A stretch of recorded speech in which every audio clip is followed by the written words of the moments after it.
mo. Nagparcel ko na. Aba, nagsinungaling. Siya nga nagsabi. Tugad ko. Diri ko pa na iluwasan. Nabungol siya ate. Dryer. Ano, kaya diri siya nakauman. Kaya napot niya kung naman ka na. Kaya diri pa. Tapos yan napot Tama yung parkuha. Nagparcel ko naman siguro. Diri yan kuha. Diri na iluwas. Dryer. Kaya Very good. naglalabas na siya ng dandahan. Lalo kang mental. Kaya lang wala sa bungiro. Ang galit na galit. Joke lang. Ako sharing kami siya. Akala ko kasi minarites mo ako doon. Sharing ko parcel mo na kasi ay parang ganun mo.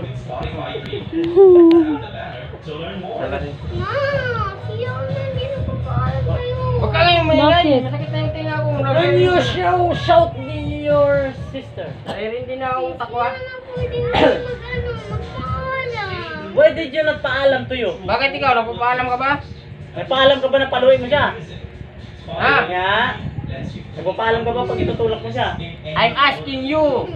You asking me? You understand? You talk to me. I'm not talking to you. I'm not talking to you. Mag-ano ba? Alam mo, natatakas siya ng gising niya. Tulog tumatakas. Paano ko malalaman ang pinapayagan ko? Paano mo nasabi? Nahuli na.